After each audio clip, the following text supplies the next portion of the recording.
Hello everyone. Hello everyone. Welcome to episode 15 of Talk to the Chip. And today we're going to be talking about a wonderful female composer, Maryanne Amacher. Maryanne Amacher.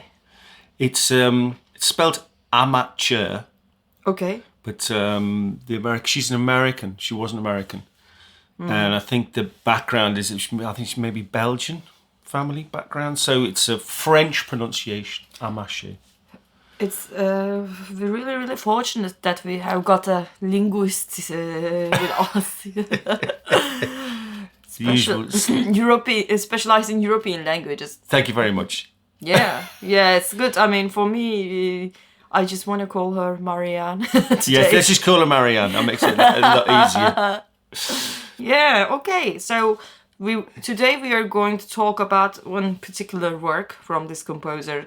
The work is not necessarily dating back to 70s, 60s and 50s, just like the most of what we have covered so far.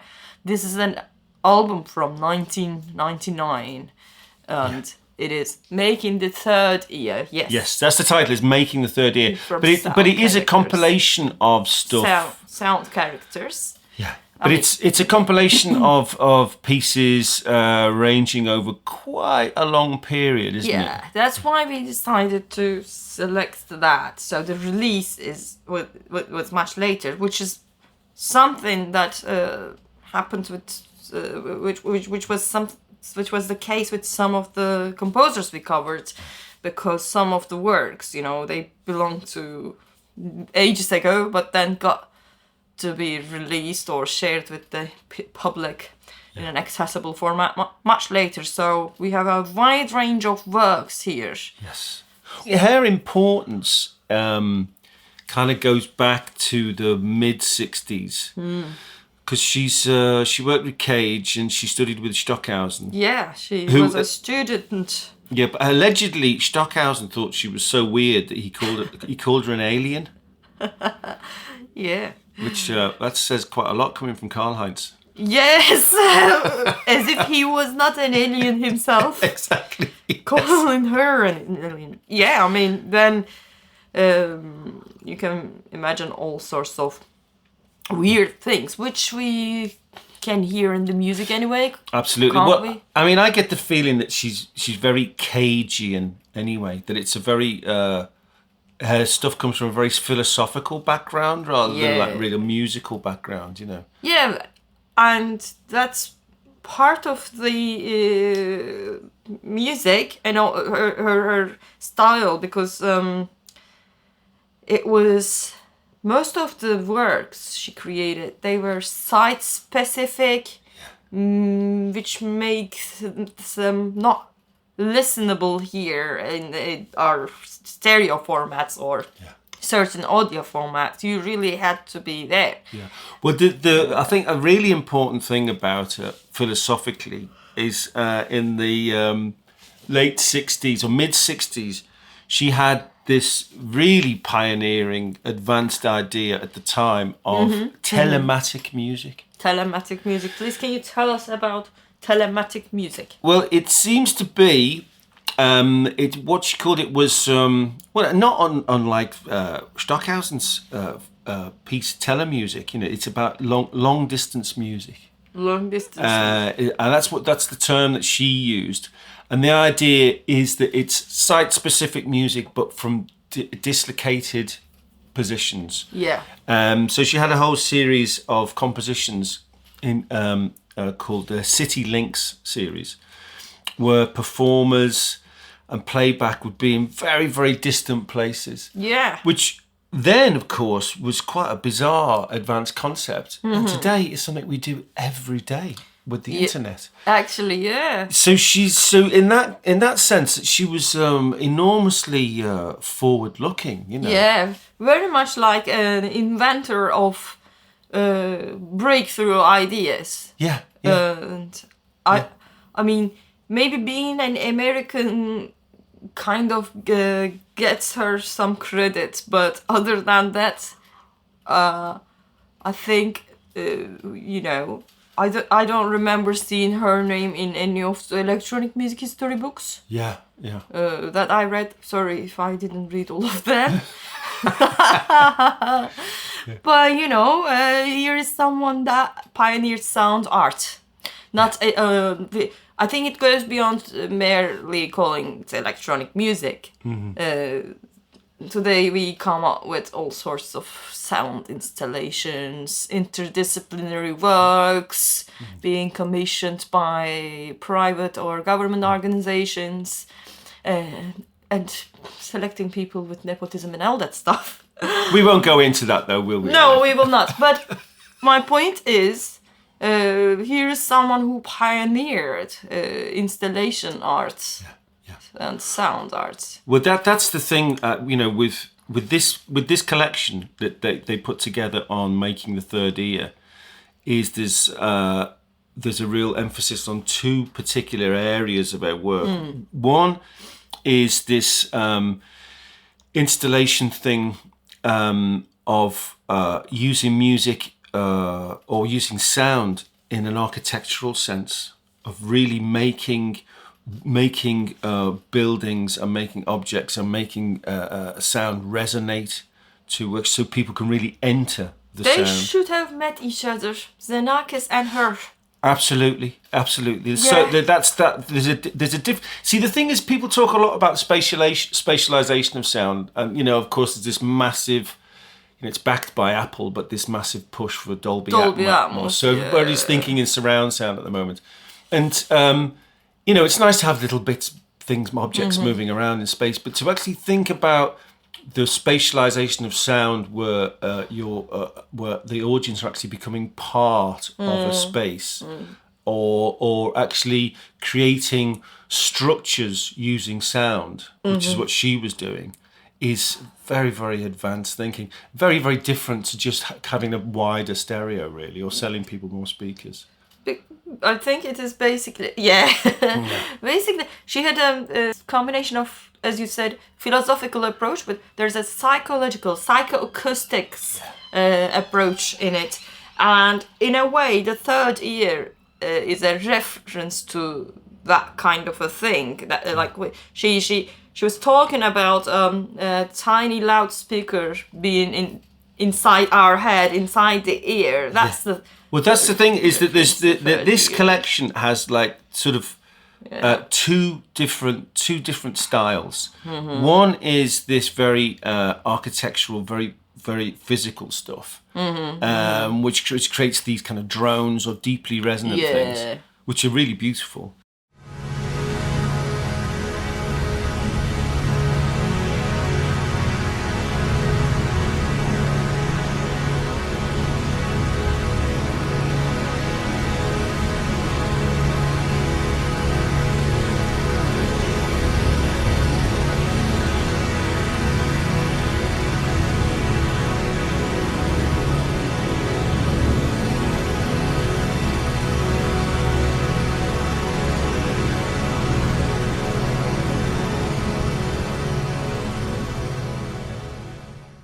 Drones are beautiful, but then we have the sound in the intro. And then we have these things with little pieces that she did, which are supposed to create autoacoustic emissions. Autoacoustic emissions. And what that is basically pure tones in stereo that create combination difference tones. So what that means is when you play two notes very close to each other in pitch, you hear that beating between them. Yeah. And that's the combination and difference tones, the sum and difference between the two frequencies. Yeah. And this is taken to a point that if you listen to it loud enough, which fortunately I have done,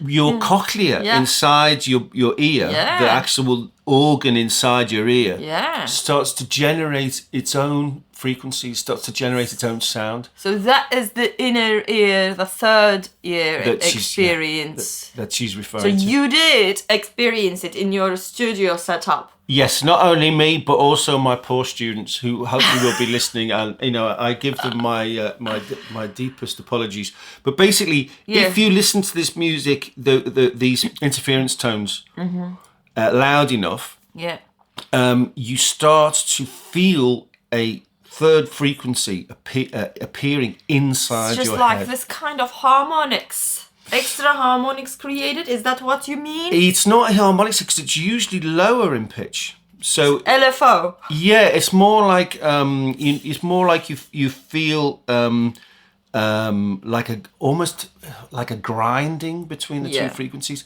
and it's very strange that if you turn your back to the speakers, you're still hearing it. Yeah. When you move around, the volume of it changes. It's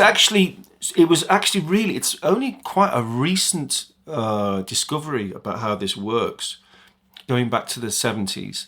But it's now used as because it's a sign of healthy hearing. It's a sign that your hearing is healthy, and so that now they're using it for testing with kids because with a tiny sensitive microphone, you can detect the cochlea resonating and producing these frequencies itself. Wow. But it's quite a strange feeling. You have to turn it up pretty loud.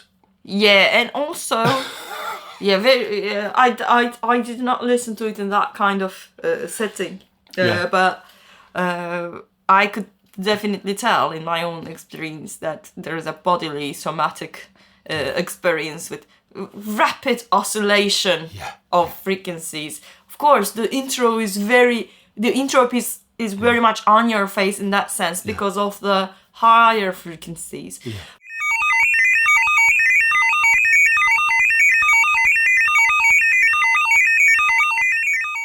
But we then, when it comes to the drones, the more immersive sounds, those works in the album, that is definitely, I think I can imagine what you're talking about. That's definitely the with the long droning pieces. I mean, that's a sort of she's after a different physicality there. That's the physicality of vibration in space and vibration in your environment. Very much architectural in a way. Massively. Definitely not like the sound therapy people we are talking about here. We're talking more about like research-based artists here in a way. Yeah. And it's more like using the space, not only the bodily experience, but also the space. And when we say research based, she did not get a commission or something to research this. She did her very own home research practice. Apparently she was really obsessive about space and speaker positions. That she would move speakers by minutely and get up and move things out, and had this habit of listening to one tone for hours on end. Amazing. I mean, I can't imagine being in that environment. I read about a performance she did in Scotland. And there is no documentation or recording of it. She requested no recordings because the recording will not represent it. Yeah. So not many of those things exist, sadly, because they were very much site specific. Not only that, there was a lot of action to,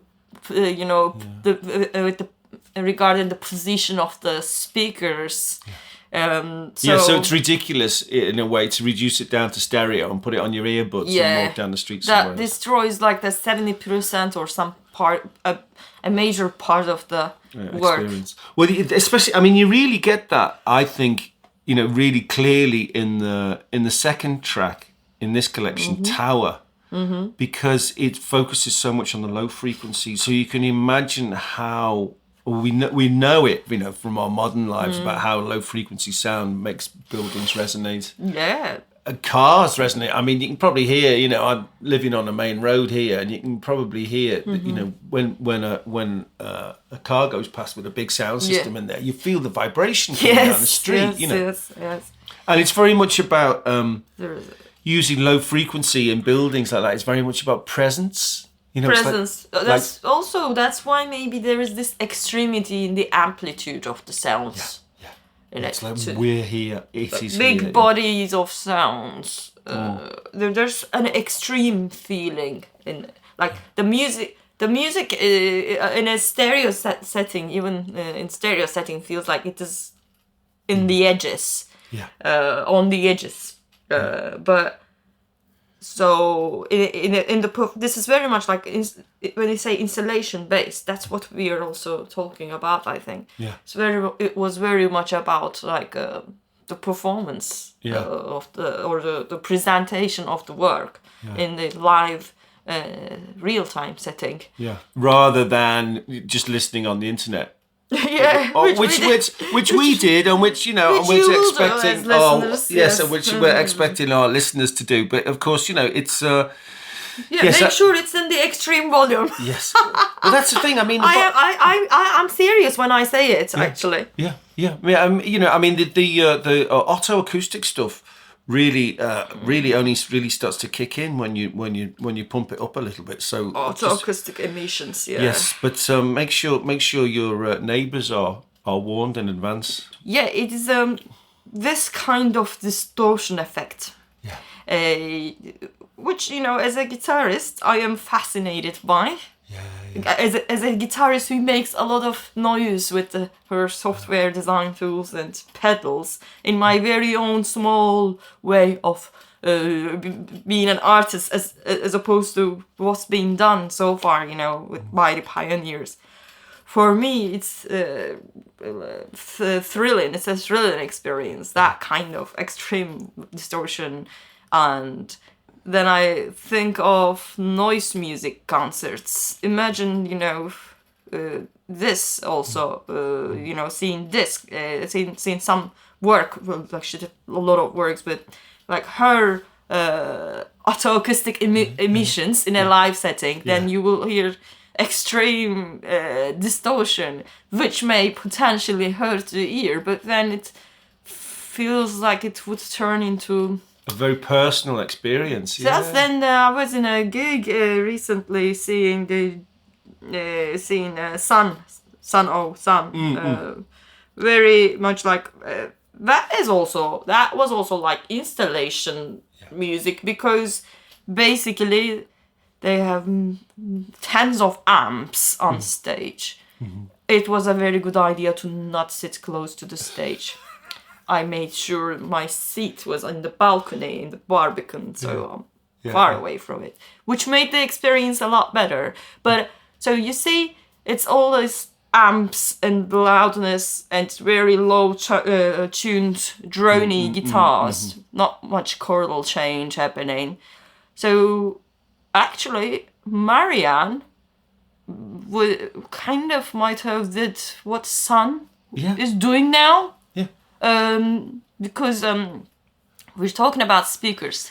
So here's a band that I saw recently with a massive group of amps, guitar amps, and she had a big lots of speakers at extreme volumes, and probably it is a very, very fun experience, but also how to say. It's an extreme experience. Experience. There you go. And also, and it affects different people in different ways. Yeah. Yeah, and again, it's using sound, the physical properties of sound. Yes. To shift air and to get to create resonances in buildings, and to create resonances actually within people's bodies.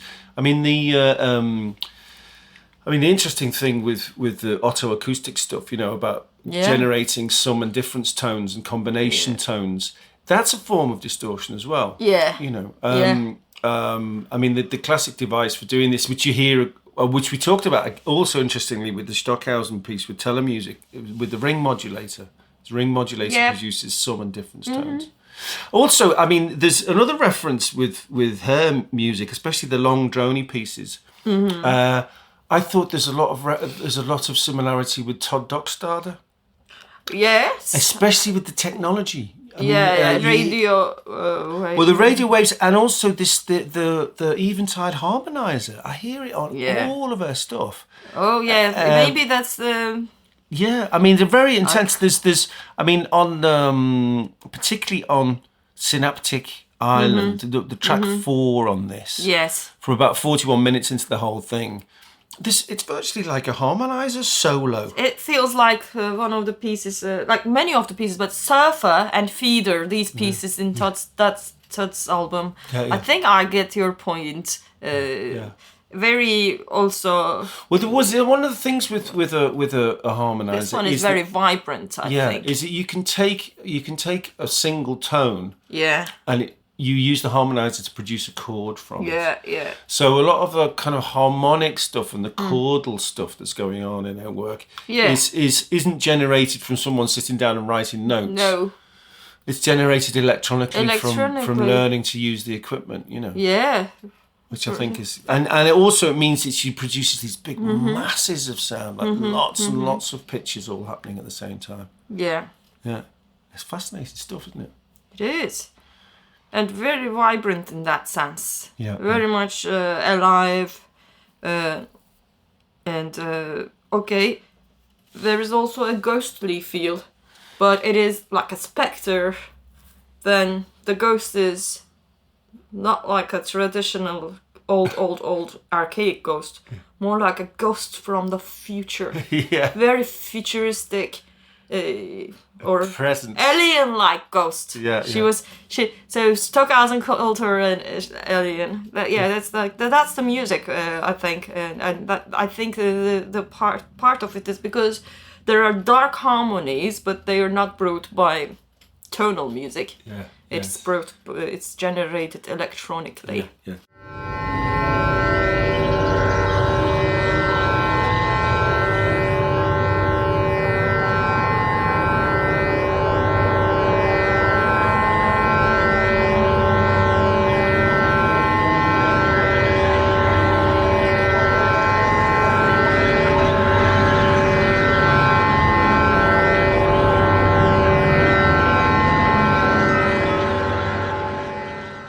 Well, it's interesting. You talked about like ghosts, and the idea of like different periods connecting different times.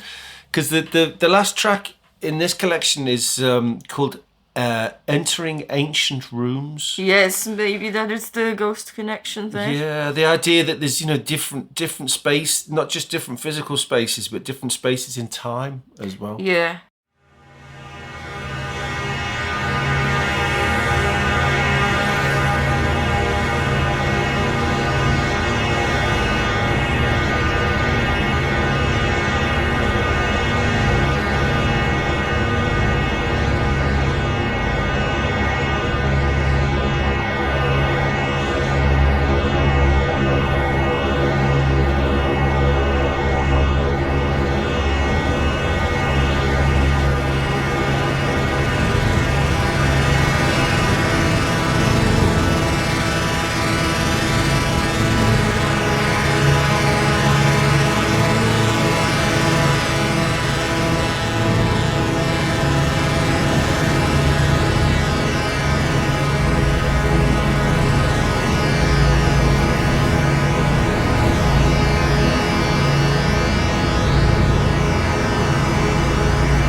Also, for her, I don't know if that was the case with this particular piece, but it was very much about composing the music on the spot.